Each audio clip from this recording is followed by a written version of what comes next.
Complexo. Mais uma, né? Final de jogo a gente toma gol, né? Falamos isso antes, né? Falamos. Foi uma coisa, acho que não só nós, todo mundo sabia que se entrasse pra segurar resultado, a gente não ia segurar. No último programa a gente comentou, se a gente for entrar pra abdicar da vitória, assim, vamos entrar para não vencer, aí, cara, dá merda, assim, mas assim... Como diria Jean-Claude Van Damme, retroceder nunca, render jamais. Bom dia, pessoal. Começa mais um programa hoje. A gente vai falar do jogo, né? Do fatídico que aconteceu ontem, com as histórias, as polêmicas. Temos os nossos famosos quadros, Reputação a Zerar. Temos a nossa cornetada. Vocês estão na Cativa Tricolor.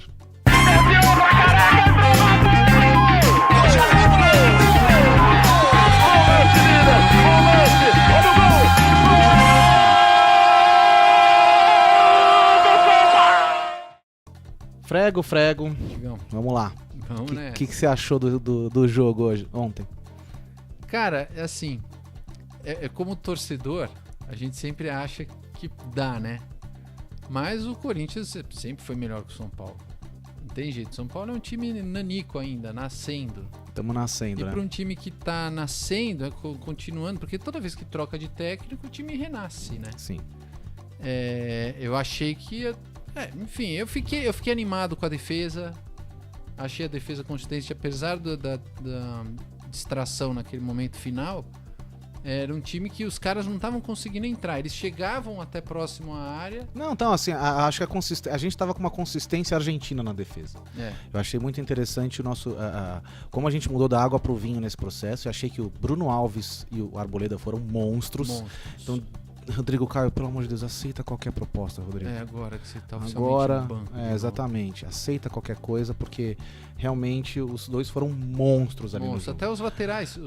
Apesar da falha individual. Mas você parar pra pensar, a falha que aconteceu, e eu tava conversando aqui com o meu intercambista canadense, na hora do jogo, falei, cara... os caras começaram a espremer a gente na nossa red zone ali, nos últimos 20 jardas, nas últimas 30, naquele espacinho de 30 metros ali, começaram a espremer. E, bicho, aos 47 do segundo tempo, a oxigenação do cérebro comprometida, a adrenalina a mil, aquela coisa, tua atenção pode dar uma cagada. E foi.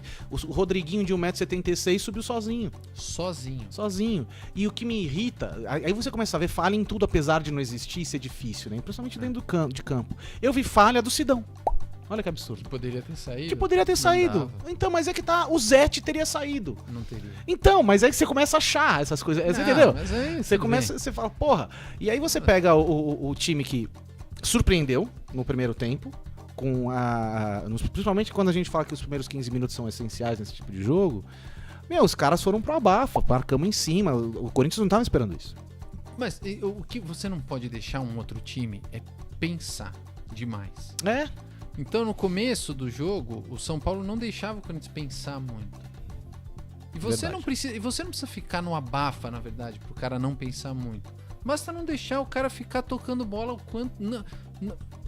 Não agredir, mesmo na defesa. O São Paulo, da metade do primeiro tempo até o final do jogo, não agredia nem na defesa. Eles esperavam os caras tentarem alguma coisa. Quando começar a dar chutão e não ter ninguém lá na frente... Então eles pegavam a bola e tocavam, até abrir um espaço. E não tava difícil, mas o São Paulo não tava nem dificultando o momento criativo do Corinthians. Isso que foi ruim. Exatamente. Então eu acho que assim, a defesa e a linha de volantes fizeram bem o papel deles. Mas do meio criativo pra frente, o São Paulo tava nulo.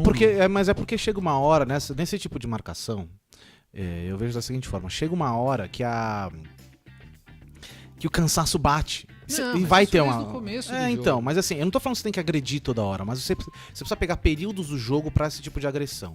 Então, chegar no final do jogo que vira aquele desespero, esse é um período de jogo que você precisa mostrar pros caras, não, queridão, fica um pouquinho mais ali atrás, que aqui vocês não vão chegar. Entendeu? Tinha que jogar rápido. O São Paulo tava sem velocidade. Assim... Tava um time lento. Enquanto o Nenê tava em campo, ainda havia esperança. Depois que ele saiu pra entrada do Lucas Fernandes, que, enfim, já falamos sobre isso. Eu gosto, tá? O time completamente...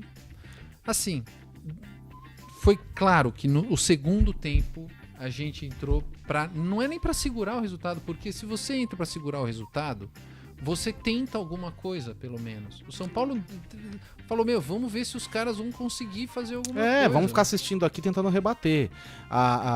Isso que me irrita profundamente. Você, de fato, não querer ganhar o jogo. O futebol você tem que ganhar. Ainda mais um time como o São Paulo, que nunca entrava, assim... Bom, o São Paulo sempre foi um time, cara, que tinha, assim, a consistência defensiva, um ataque talvez não tão... dinâmico, mas a gente ganhava. Os caras sabiam que ia perder. Agora chega aí nesse... Ou pelo menos tinham medo. Algum momento de medo. Não, então... Fala, não vamos subir tanto porque os caras pode acontecer isso. E não acontecia, porque o Petros roubava a bola e aconteceu isso várias vezes na partida e não tinha pra quem passar. E passava errado. Porque tá todo mundo na linha de trás. Mas e aí você vê, por exemplo, aí de repente, isso que eu acho inútil também, por exemplo, tem alguns momentos do jogo que o Trellis ia lá pra frente pra fazer o abafa no goleiro, né? Aí ele ia fazer o abafa no goleiro, não tinha ninguém fazer o abafa junto no segundo tempo. Pois é, não adianta. Aí não adianta. Sabe, também perdeu um gol. Não pode perder. Tem certas coisas que a gente tem que executar. Chega na cara do gol, amigo. Você dribla o goleiro direito, cara. Tá, na cara do gol, assim, nada, Trellis, na boa. Não, o Cássio saiu bem. A gente tem que dar o braço. Não, a gente tem que dar o braço a torcer que estivemos neste momento, nesse jogo, com essa situação por causa do Trellis. Tanto verdade. No jogo do São Caetano quanto no primeiro jogo contra o Corinthians. Só que, bicho, tem que executar, cara. Tem que executar, mas assim, o São Paulo, ele tá numa fase de não querer ter um time, porque todos os jogadores que aparecem a gente vende. Então não vai demorar muito pro Lisieiro ir embora também, vai ser rapidinho. Sim. Essa zaga toda do São Paulo, não sei quanto tempo vai conseguir segurar também, porque ela é uma zaga boa. É uma zaga boa. Então o São Paulo tem que começar a pensar em ou segurar, ou arranjar um raio de um parceiro com dinheiro para poder segurar esses caras, porque senão não tem como. Você vê, o Palmeiras conseguiu dinheiro do nada e aí conseguiu melhorar. A questão, acho que a gente tá no caminho certo, isso que é o mais importante. Também acho. Eu senti uma evolução, pelo menos na atitude do time. Então, isso que é importante. Eu acho que isso que eu ia comentar. Eu não saí, eu tava vendo o Tirone da ESPN ontem falar, e ele falou um negócio que é interessante. Ele falou que tanto São Paulo quanto Santos não devem sair de cabeça baixa, devem sair, eles saem mais de cabeça erguida do que os que ganharam. Porque o Campeonato Paulista tava todo mundo falando que era barbada quando esse Palmeiras chegar na final, e não foi o que se pintou no fim. A gente conseguiu jogar de igual para igual. E no jogo no Morumbi, fizeram uma pergunta pro Aguirre: por que você não tentou acabar com o jogo ali? Porque o São Paulo teve chance de sair do Morumbi com o melhor resultado. Ele falou assim: a desculpa é válida, mas nem tanto. Vamos lá. Ele falou assim: não, porque eu precisava ganhar um clássico. E se eu fosse pra cima com tudo, eu perigava de tomar um gol.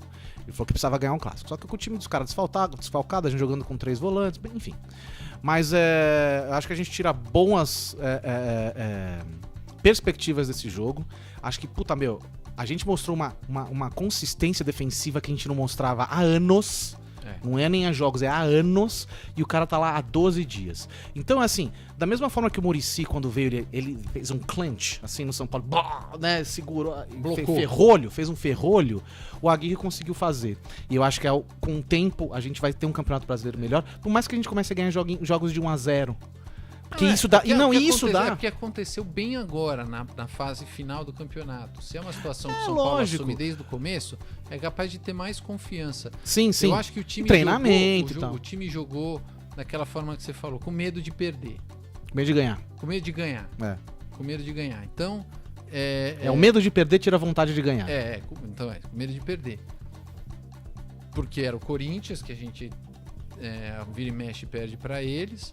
Mas também precisando mostrar que alguma coisa estava nova. E foi na fase final. Agora, essa fases finais de campeonato, você já tem que mostrar que você é campeão. Você não pode mostrar que você tá em informação. Só que o São Paulo tá em informação. A gente tem que aceitar. E você sabe de uma coisa? O jogo se mostrou com um perfil que eu falei, caralho, peraí, cara. Por isso que eu falei assim, eu fiquei puto, claro, quase que atirei meu telefone na televisão na hora que saiu o gol. Lembrei muito do gol do Washington, quando o Muricy falou a bola pune, e a gente tomou na Libertadores de 2007. Mas eu saí com uma ótima perspectiva, com uma previsão de futuro. E começando a pensar, porra, se a gente passa dos caras, não é... Ganhar do Palmeiras não é difícil não, cara. Não é difícil. É difícil. Não, mas assim, a gente não precisa, assim, como a gente tá numa draga monstra, ganhar do Palmeiras estava se tornando uma coisa... O São Paulo precisa se tornar respeitável de novo. Exatamente, eu acho que a gente ganhou. E como você falou, antes do programa que ele tava comentando, ele falou assim, os caras comemoraram demais ter ganhado.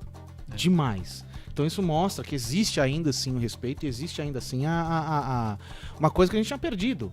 Agora, você acha que o Cueva tem lugar nesse novo São Paulo? Eu preciso, o São Paulo precisa.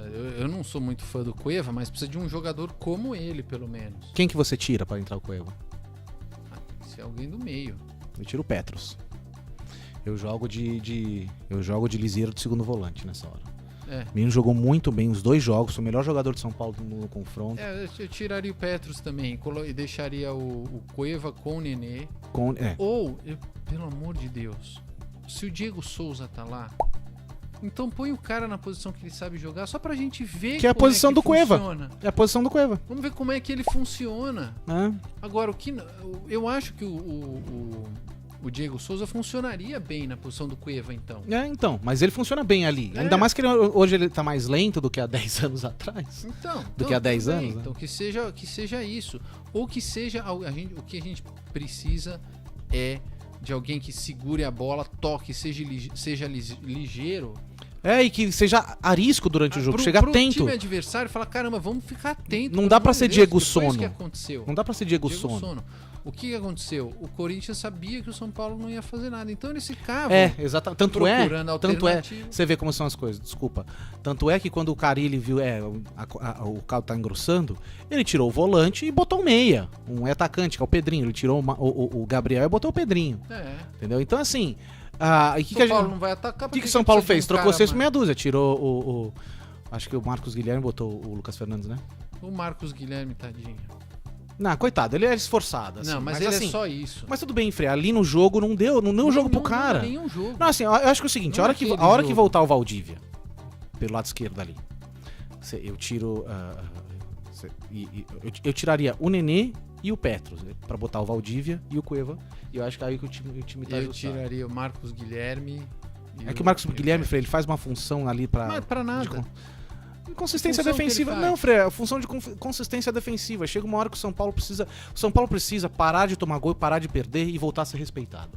Infelizmente, antes de ganhar de goleada e ser um puta de um time, a gente precisa passar por um momento de reforma defensiva. O Marcos Guilherme... leva tempo. O Marcos Guilherme e o Valdívia, são moleques, eles fazem muito bem essa função. Muito bem. Os dois têm raça. Pô, então tem que treinar o cara pra tocar a bola. Eu vou falar uma coisa. Não são os melhores jogadores do mundo. Não são os melhores jogadores do mundo. Não é o ideal. Mas é o que temos. Então, você pega...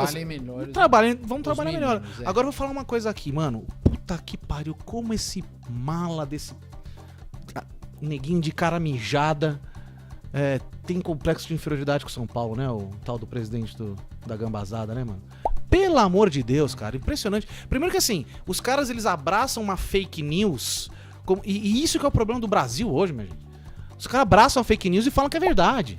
Entendeu? Então começou ali, acabou o jogo, a hashtag respeita o professor. Ninguém desrespeita o professor nenhum, o cara que entendeu errado o negócio. Ele que não teve respeito próprio. Ele que não teve respeito próprio, mano. Teve ainda complexo, já começou ali, complexo de inferioridade do próprio técnico dos caras. Aí depois no final do jogo vem o cara mijada lá e fala... cara de areia mijada, né? E fala, não, a soberba São Paulo. Que mané soberba, irmão? E quer saber de uma coisa? O que você falou? Falou assim, que bom, aceita. Pelo menos ele admite que a gente é maior. Exatamente. Né? Quando o cara vem com esse mimimi todo, ele admite que ele é inferior. Isso que é o que mais mata, assim. O cara ele admite que ele é um bom. Pra mim assim, não mata vou falar nada. essas coisas, né? Pra mim não mata nada. Pra mim, de acordo com a justiça, ele está sendo investigado. Seguinte, então você vê que tipo de pessoa que é. Ele admite que o São Paulo é um time maior. Sim. E o São Paulo é time maior. Vai fazer o quê? É que a gente tá numa fase ruim. Mas é verdade. Porque mas não tem como. Se a gente é trimundial, não tem. Um dia eles vão entender. Não consegue chegar. Não consegue chegar. E aí o cara começa a falar bobagem. Aí vem o outro e fala, então assim, e a mídia corintiana toda fazendo perguntas totalmente tendenciosas e querendo, forçando respostas dos jogadores, os jogadores respondendo em cima de uma pergunta errada, em cima de uma pergunta de mau jornalismo, né? Então aí você pega o cara, não, o site do São Paulo colocou os ingressos pra vender. Meus amigos, vamos ser um mínimo de inteligente. Vocês acham que o São Paulo ia meter o site lá pra poder... Primeiro que não é o site do São Paulo, o seu bando de nego que não entende de tecnologia. Não foi o site do São Paulo que colocou. Foi uma terceirizada idiótica que foi lá que a gente não sabe nem se o estagiário é corintiano. Entendeu? Já meteu lá. E aí começa aquela coisa... O São Paulo não teve nada a ver com isso. A mesma coisa de o cara matar neguinho na rua e você acusar o primo dele. Entendeu? Falar assim, porra, mano, você vai preso porque o cara... Entendeu? E aí você pega... Quem entende um pouquinho do sistema vê que isso é programado. Aí o cara esqueceu de desprogramar. E acontece. O São Paulo não tem nada a ver com a história, mano. E se bobear, o São Paulo devia até processar os caras. Porque isso sim é falta de respeito. Do ponto de... Assim, do ponto de vista de relação, seria se isso fosse real. Mas não foi o que aconteceu. O São Paulo não teve nada a ver. Os caras botaram o site. E vem o cara lá de areia mijada e começa a falar bobagem. E nego aceita o hashtag fake news lá, nego aceita. Como verdade. Como verdade. Isso que irrita dentro do processo. Que as pessoas não querem de fato ir atrás da verdade. Elas querem acreditar em certas coisas. Eu só acho assim. Se o São Paulo sabe que não foi falha deles, que não foi um processo de dentro do clube, não tem que se preocupar. Independente do que todo mundo fala, o pessoal fora de campo, que estão sempre buscando temperos novos para comentar, porque não dá para comentar do jogo. O São Paulo entrou na semifinal com vantagem no segundo jogo, isso é bom. Não entrou para ganhar, mas enfim, né? Agora... Na próxima, é foda, cara. Abdicar de ganhar, eu detesto esse tipo de jogo, porque o São Paulo não é isso. O São Paulo nunca foi isso. A gente sempre jogou pra vencer e nunca pra segurar resultado. Porque assim, e a nossa história mostra. Mas a nossa história mostra também, Fred, desculpa, que pelo menos a recente, de 10 anos pra cá, que quando a gente entra pra segurar resultado, a gente não ganha. Quer dizer, literalmente a gente não ganha, mas a gente perde. Assim, o São Paulo não entrou nem pra puxar contra-ataque. É isso que eu falo. Porque se você fala, vamos ficar atrás e puxar contra-ataque, que é o que um time faz na casa do outro. Mas nem isso.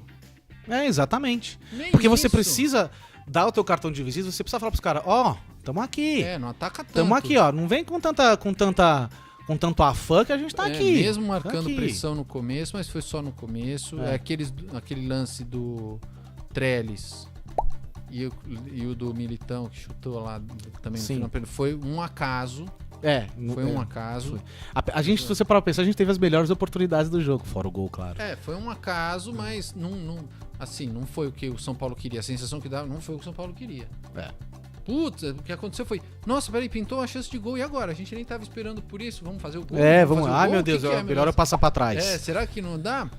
Mas a perspectiva, então, de melhora. Pessoal, aproveitando aqui, não esqueça de seguir a gente no Twitter, @cativa_tricolor, @cativa_tricolor, e assina aqui o nosso canal também, que a gente vai gostar muito de saber da opinião de vocês. Bom, Frego, vamos agora pra nossa cornetada da Cativa. Freguinho, o que cornetaremos hoje? Tigão, a falta de vontade de vencer do São Paulo. A renúncia ao ataque. Puta, cara, como isso me deixa louco, meu. A gente, torcedor e profissional, tem que pensar o seguinte: futebol é gol. É gol. O gol não é só um detalhe. Não tem um lance, não. É um jogo de xadrez. É um jogo de xadrez pra fazer gol. Não é um jogo de xadrez pro outro não fazer gol. Entendeu? É verdade. O que a gente vai fazer? Pra fazer gol. Fazer isso que tem que fazer. E o São Paulo ontem, assim, não vou dizer que se apequenou. Porque, armamos o ferrolho. Não é porque se apequenou, porque é um time que está num processo. O raciocínio que eu estou entendendo do Aguirre vamos ver se a gente consegue não tomar gol. Pelo menos esse é o primeiro processo. Agora, como era uma fase de mata-mata, era já semifinal contra o Corinthians, não deu pra trabalhar o processo durante o campeonato. Verdade. Você fala, então o time tá se arrumando. Tinha que se arrumar de alguma forma. Sim. Mas não dá. Jogador gosta de gol. Não dá pra chegar pro cara não faça atacante, gol. Torcida, por exemplo, o São Paulo assinou um contrato com a Adidas que depende muito da qualidade do desempenho do time. Porque pra ganhar o que o São Paulo vai ganhar, que é 26% de royalties, cara, ninguém faz isso. Ninguém no mundo faz isso. A gente precisa ter uma consistência ofensiva decente para que o público goste, que vá nos jogos, que compre o produto licenciado, entendeu? Então, assim, a renúncia ao ataque mata. Eu entendo o processo. É um jogo esporádico, o Aguirre chegou, já foi disputando mata-mata direto, o cara não chegou nem pra... Peraí, vamos ver o que acontece. O cara já chegou, disputando mata-mata e ele tinha sim que fazer um plano de contingência. Mas, cara, como enerva essa porcaria de você não querer nem fazer gol. Time acéfalo, né? Se der, deu. Você não arma pra fazer gol, você arma pra não tomar. Então é complicado. Cornetada neles. Pé. Isso aí. Frego, vamos agora pro nosso quadro Reputação a Zerar. Reputação a Zerar.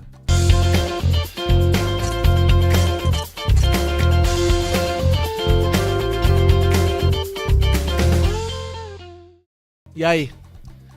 Quanto custou o Diego Souza? 10 milhões. Raizão, dinheiro não era teu, né, Raizão? Olha, eu acho que eu nunca critiquei o Rai na minha vida. Estou criticando agora. Dinheiro não era teu, né? Você foi lá, você pegou, você gastou 10 milhões no Diego Souza e 10 milhões no goleiro reserva. Vamos ver, né? 10 milhões no goleiro reserva. Pô, 10 milhões no goleiro reserva? Pois é. Goleiros reserva tinham que ser da base, não? Concordo. Eu acho que tinha que ter esse critério. Mas beleza. O Jame falhou 2 vezes, perdeu o lugar pro Sidão. Acho que ele não deveria ter perdido, mas... Eu acho que não perdeu. O Sidão acho que nunca perdeu o lugar dele. Mas tudo bem. Isso é uma outra questão. Agora, Diego Souza, vamos voltar ao foco da nossa reputação. Pô, Diegão, é pênalti, meu camarada. Você treme na frente do Cássio. Não, cara, e eu vou te falar uma outra coisa. Você tem jogadores que quando dão aquela desaceleradinha, você fala, fudeu. O Diego Souza é um deles. Porque tem jogadores, tipo o Henrique Dourado, que a gente já falou dele aqui, que ele dá desaceleradinha. A cobrança é técnica.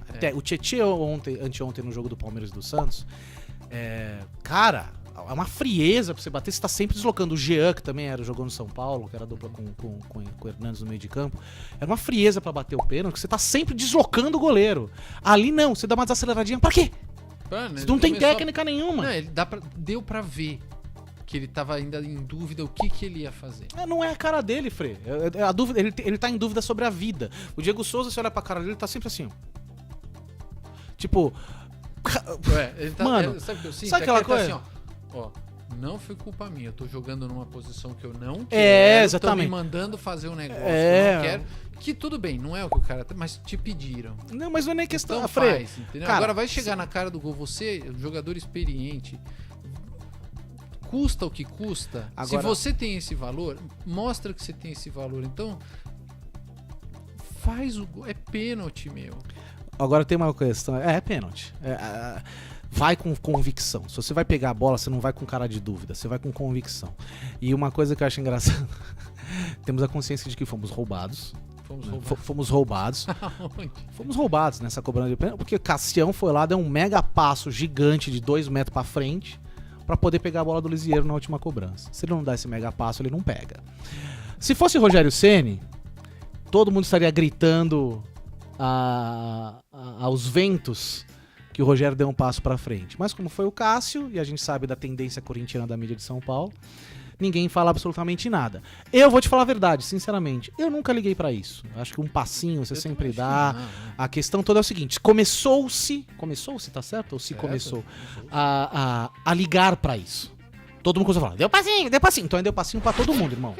Que é regra. Então o cara deu um passo. Não é que ele deu um passo. O Cássio deu. O Cássio tem 1,95 m. Neguinho dá um passo pra frente, o ângulo já diminui. Você vê que esse passo pra frente pode ter sido a diferença do gol. Tudo bem. Entendeu? Mas assim, beleza. Assim, se fosse na década de 80, a gente tá falando, puta que merda, nem comentar. Mas começou-se a falar isso. Mas assim, Cara, o Lisieiro, uma grata surpresa, é um cara que a gente tirou da cartola, pá, saiu um cara da cartola ali pra gente. E eu vejo um futuro muito melhor pra gente hoje do que a gente tinha quando a gente começou a fazer o nosso programa da Cativa Tricolor, que a gente tava super revoltado com o que estavam fazendo com o São Paulo. Eu acho que a gente tá num caminho bom. Mas, Diegão, voltando aqui pra nossa reputação, irmão, pelo amor de Deus, cara. Antes de mais nada, centro recreativo, hein, meu? Da peidola, você merece um graveto. Vamos lá. Entendeu? Isso aí. Frego, vamos agora pro nosso quadro. Só se fala em outra coisa.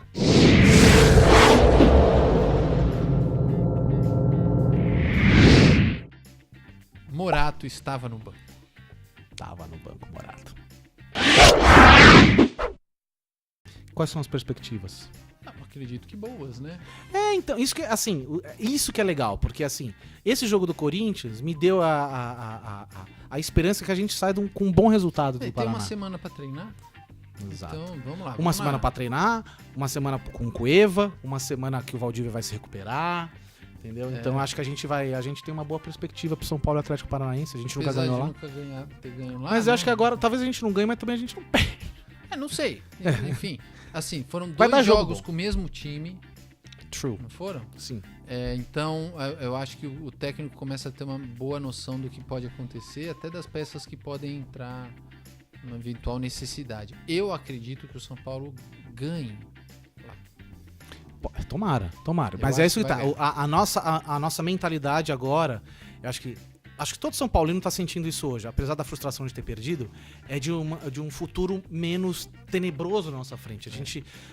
Eu pelo menos, eu saí do jogo no fim das contas, como eu falei, quase tirei o telefone na televisão, mas eu saí hoje, ou até ontem, depois pós-jogo, que eu vou falar, Paulistinha, foda-se, né? O problema é mais a rivalidade. Eu tô cagando Paulistinha antes de mais nada. Mas o problema é a rivalidade. Essa coisa, ainda mais esses complexezinhos. Essa porra enche o saco. Carilli, bom dia. Bom dia, Carilli. Então, a perspectiva do jogo com o Atlético Paranaense é muito boa. Acho que a gente vai conseguir, de fato, sair com um bom resultado. A gente tá com essa visão de futuro melhor, a gente tá com a consistência defensiva, apesar de 2 dias que melhorou assim drasticamente, né? Eu acho que a gente vai conseguir ter perspectiva é bom. Exatamente, ter esperança, né? Perspectiva. Mas eu acho que ganha lá. Vamos lá. Isso aí. Freguinho, Tigão, obrigado, viu? até semana que vem. Pessoal, é nóis, rumo a Tóquio. Tchau.